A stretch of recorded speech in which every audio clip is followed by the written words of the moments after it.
Is there anyone out there as obsessed with infomercials as I am? These programs both dazzled and informed millions by displaying and showcasing new and convenient products that consumers would enjoy. The formula is simple enough. Have a clueless person or a group of people who are skeptical about the product, and then have an expert to inform them about the product itself. And this is typically done through a live or recorded demonstration. Pretty simple, right? Well, some infomercials took an entirely different approach. Some, in fact, would take a simple TV program and turn it into a mini movie. Now, speaking, of course, of a few notable video game infomercials which aired throughout the early to mid-90s.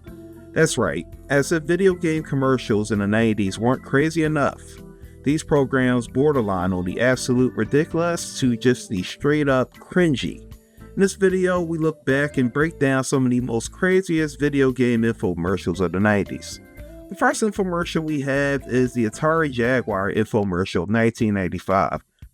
This program is about as 90s as you can get.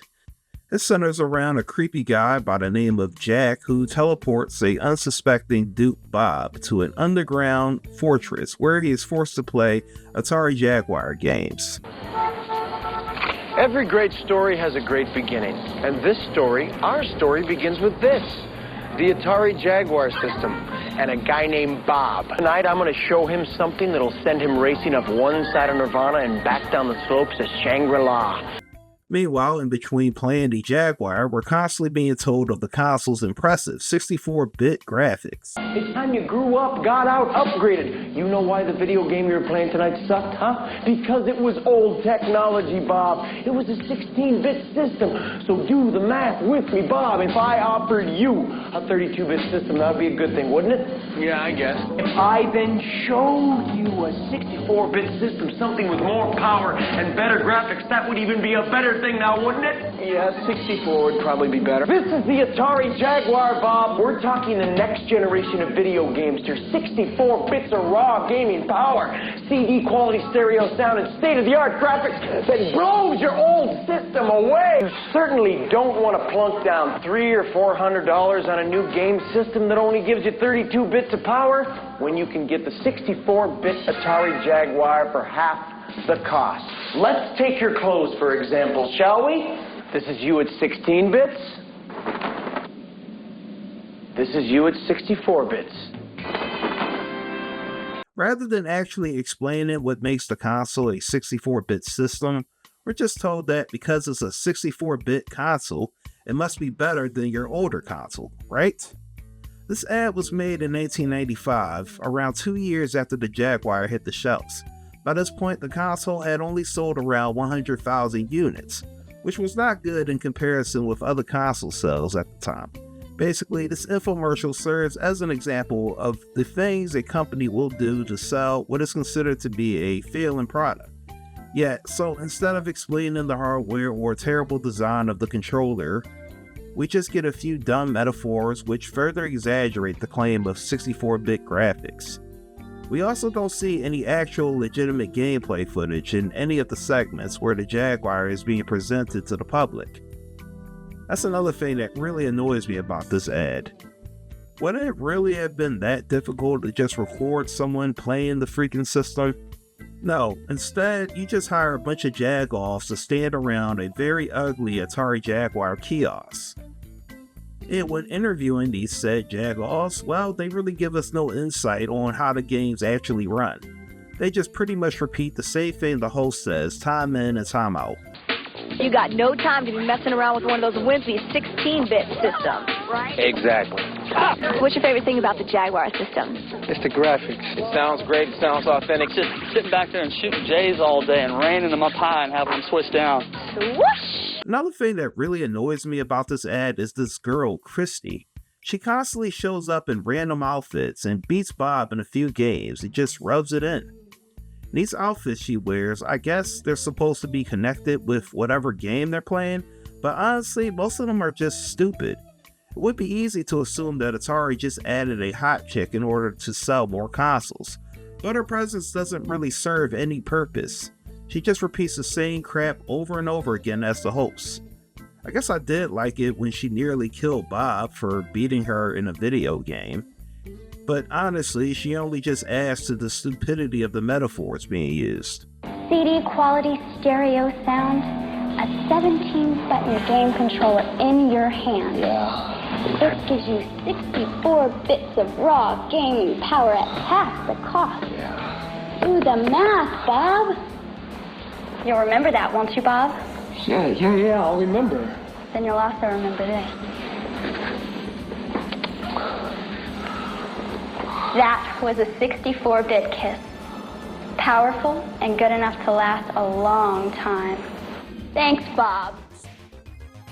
The Philips CDI console was first conceived back in the late 1980s through a partnership with Philips and Sony, two prominent electronics makers who envisioned the future of home entertainment to be in CD-based systems. By the 90s, Sony had plans to partner with Philips to create their first CD-based console. Luckily, Philips ended up breaking their agreement with Sony and instead partnered with Nintendo of America to create what is the Philips CDI. This console is pretty interesting as it was advertised to be more than just a video game console. It was also a CD player, movie player, video game machine, and computer. Quite a stretch, but this has some appeal, particularly for companies trying to take advantage of the new CD formats, which were not only cheaper to produce but could also hold more memory.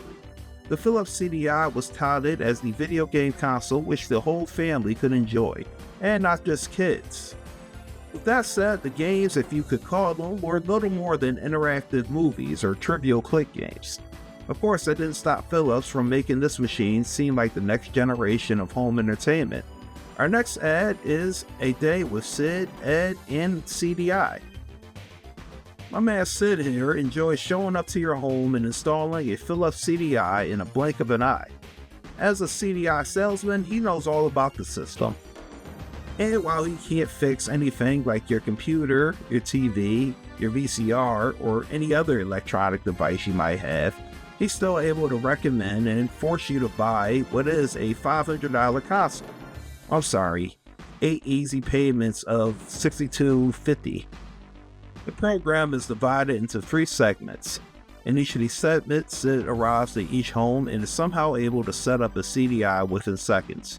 And when displaying the games, of course, he completely hogs the controller. Hey, check this out.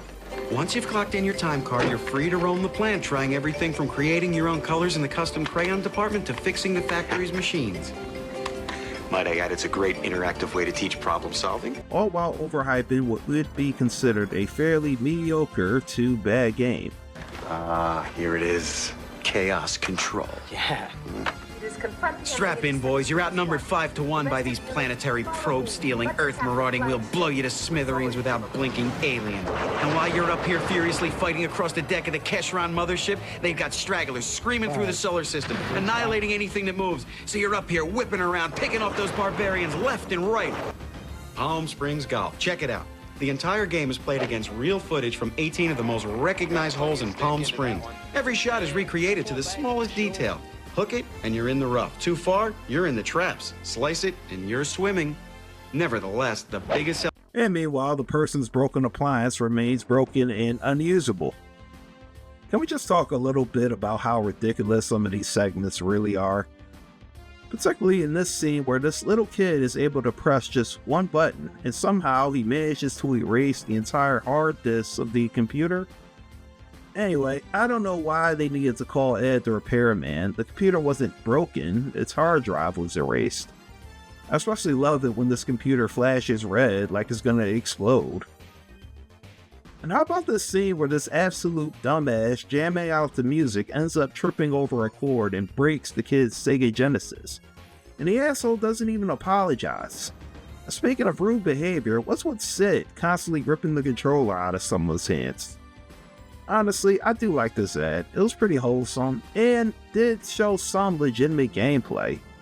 What I really liked was the fact that they tried to appeal to various groups of people, from families, teenagers, and young adults, or just seeking a new means to enjoy their electronic media. I gotta say though, the price for the CDI is absolutely bonkers. I mean, 8 payments of $62? But I guess when you stretch those payments out, that's pretty reasonable. But still, for nearly less than half that price, you could have just gotten a regular game console, or maybe even a new VCR at the time. Here's a fine example of an infomercial in the guise of a 90s teen drama. Welcome to Absolutely Rose Street. Yeah, more like Absolutely Bullcrap. A 30-minute infomercial produced by Sega of America that aired in 1994 in order to promote the dreaded 32-bit X console extension of the Genesis. But getting back to the infomercial, it centers around a group of young gamers who do their best to save their failing and poorly produced TV show, which centers around video games. So here's the headline. Your show sucks. Now, do these kids review video games? Do they cover video game news? I don't know, because they never ever explain what the hell their show is actually about. It's just a show called Game Beat, and at some point they talk about video games. My friend, do I dare say, Mr. American the Game. Now, American, the first question I'd like to ask you is probably, how well is Doom going to convert from the PC to the 32X? Converting Doom from the PC to 32X was a really smooth transition. The game remained pretty much the same. All the key elements are still in there. But the graphics, are they going to be there? The graphics are there, the speed's there, everything's there. You think of these games, what are your dreams? You don't want to know. There you have it, folks. You just don't want to know. When the evil TV producer is hired, he tries to replace the show for one hosted by his girlfriend. So how do the teens go about saving their poorly produced show? Well, they hit the streets, of course, in order to ask strangers about the 32X. Which, by the way, since the console didn't really come out yet, nobody would really know anything about it. So basically, they just conduct a bunch of random and very awkward and cringy to watch interviews. What's the hottest thing right now? 32X. What have you heard about the 32X adapter? The 32-bit, better graphics, real good sound. It's more arcade games, more realistic games. I'm wondering, will Genesis die out? Yeah, I'm worried that they might make the Genesis games obsolete. I just wonder if they're going to carry on the line. Look, Brad, here's the deal. Everyone's read about them, but I've got a show to do. I can't talk about them, I've got to show them. I've got to play them, I've got to review them. Everyone wants to know, will the 32X software deliver on all the hype? Will the 32X make Genesis and Sega CD systems obsolete? No, quite the contrary. Hey, building up to multiple word answers here. All right, look. Maybe I can show you a couple of things. That'd be great. And with absolutely no explanation whatsoever, she's able to get her hands on the 32X. Her and her friends make their next episode by just showing footage of them playing the 32X in the most hype and over-exaggerated segment ever. Fasten your seatbelts, boys. Virtual Racing Deluxe. Man, it's as good as the arcade. Who's this?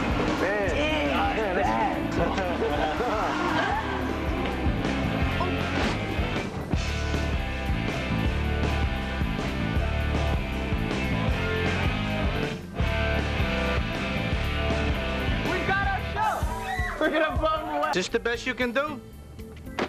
I'm not impressed. I honestly don't really know if they're filming anything. It's just some ugly little montage of them dancing and shouting of how much they love the 32X. Which, by the way, this whole infomercial is basically just a glory campaign for Sega's new console, or new console extension. I really hope it was worth it in producing this low-budget, poorly directed marketing trash. I mean, seriously, everything about this ad just screams poorly and cheaply done. Everything from the dingy and dusty settings to the crappy and dumb acting. It's just all bad. So after they record the episode, surprise, surprise, the show gets canceled. Of course it got canceled. The show sucks. I mean, look at it. They don't even put any real effort in trying to talk about video games. Sam Nicholson. You did Tomcat Alley. Yeah. Oh, we love that game. It's so cool. Really, Thanks. we play it all the time. Thank you. So, can you talk about any new games you've got coming up? Well, this is Midnight Raiders, which is a great game. Lots of helicopters and pyro and Some really cool That's stuff. great. Max will love that.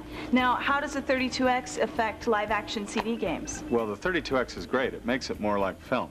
It's got better graphics, better sound. Great. Better graphics? Makes it faster, doesn't it? Yeah. Yeah. Instead, they basically just ride Sega's dick the entire infomercial. But through some miracle, they end up doing the show anyway, even though they totally got canceled. I guess it cuts into a dingy, dusty, smoky room where a bunch of people play the 32X and they dance awkwardly. I'm not really sure where they got the money to afford all these TVs, consoles, or any of the controllers or anything they're doing, because they did get canceled, right? But yeah, they do it anyway. The infomercial ends with Game Beat being renewed for 26 episodes.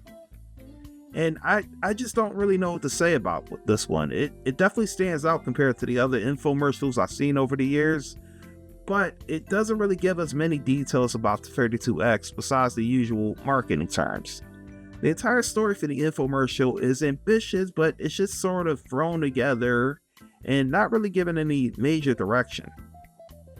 Still, if you enjoy trashy 90s television, well, I guess you can find some merit in this one. So there you have it, 3 very bad 90s infomercials for 3 failing consoles. Let me know what you thought about this video in the comments, and if you're interested, I'll be sure to include the links for these infomercials down in the comments. I really hope you enjoyed this video. If you're a newcomer to the channel, I really hope you consider subscribing and checking out some of my other content. This is your big homie Bob of Smoking Fiend Productions. Stay safe out there, y'all. Peace. Tonight, I'm going to show him something that'll send him racing up one side of Nirvana and back down the slopes to Shangri-La. Okay, so I won't overpromise, but it will slap him around a little and wake up his dull little life.